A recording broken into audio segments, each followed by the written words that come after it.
Dieu respecte la femme. Dieu a donné de la valeur à la femme. C'est pourquoi Dieu a dit que de la femme sort la vie. De la femme sort la vie.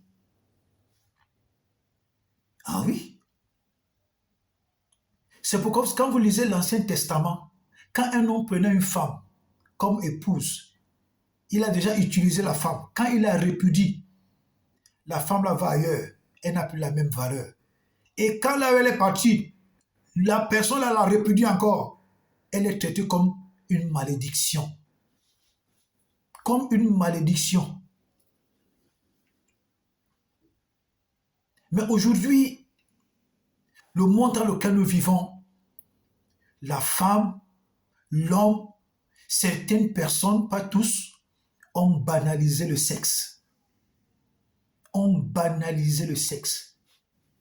Les serviteurs du diable, que ce soit une femme qui pratique de la magie, que ce soit un homme qui pratique de la magie, ils utilisent le sexe pour réussir.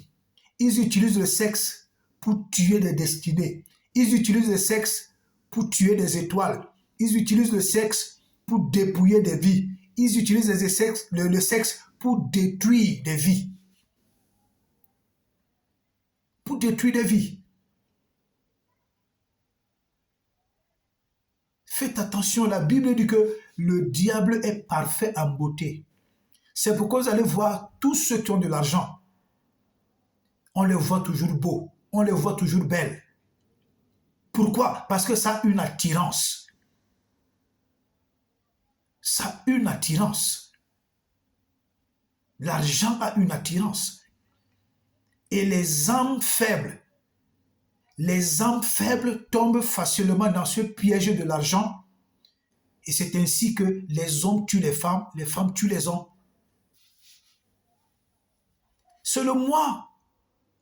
Mars, c'est le mois de la femme. Moi, j'ai baptisé cela le mois de la femme pour donner des conseils aux femmes, pour dire aux femmes, faites très attention, vous êtes précieuses. Quand un homme, écoutez ma femme, quand un homme vient vers une femme pour lui faire l'amour, faites très attention. De nos jours, tu as ton mari, fais confiance en ton mari, même s'il est fou. Même s'il est fou, même s'il ne se lève pas, même s'il est bête. Considère-le. De nos jours, le dehors là est très mauvais. Toi, l'homme qui m'écoute, tu as ta femme, même si elle est folle, même si elle est la femme que tu considères comme la plus désagréable, gars, respecte-la, parce que le dehors là est pourri. Tu commences par les hommes. Quand tu vas coucher avec une femme dehors, la Bible dit, celui qui s'attache à une prostituée est un seul esprit avec elle. Ça veut dire que celui qui va faire l'amour à une femme qui n'est pas sa femme est un seul esprit avec elle. Donc, quand tu vas faire l'amour à une femme, tu ne connais pas son bas-ventre, tu ne connais pas son background spirituel, tu ne connais pas la famille dans laquelle elle sort. Tu vas monter sur une femme dehors qui est sortie d'une famille maudite. Tu ramasses la malédiction là-bas. Tu vas prendre une femme qui a un bas-ventre spirituel pourri. Tu vas prendre des malédictions incurables là-bas. Tu vas aller coucher une femme qui est sorcière. Elle te met le serpent dans le ventre, toi l'homme-ci. Elle t'empoisonne la vie. Tu vas dire, oh, j'ai bien fait l'amour à cette femme-là, vraiment. Oh, ça, je suis fort. Tu ne sais pas que tu t'es tué toi-même. Pendant qu'elle t'empoisonnait la vie, pendant que toi tu dis que tu lui faisais bien l'amour, elle est en train de te dépouiller. Elle est en train d'empoisonner ta vie. Elle est en train d'empoisonner toute ta destinée. Ah oui? C'est pareil pour les femmes. Tu vas vers un homme. Tu ne connais pas son background spirituel. Tu ne connais pas son bas-ventre. Tu vas le faire l'amour. Tu dis, ah, vraiment c'était bon aujourd'hui. Ah, il te pose la question, tu as aimé? Tu dis que oui, j'ai aimé. Tu ne sais pas que tu as aimé là. Tu as aimé le serpent qu'il a mis dans ton ventre. Tu as aimé les asticots spirituels qu'il a mis dans ta vie. Tu as aimé le python qu'il a mis dans ton ventre. Tu as aimé toutes les saletés qu'il a déposées en toi. Et à partir de ça, il commence à contrôler ta vie. Après un moment, tu commences à faire des maladies. Tu tombes, tu meurs. Parfois, tu vis même, mais rien ne marche dans ta vie à cause d'un rapport sexuel. Oui.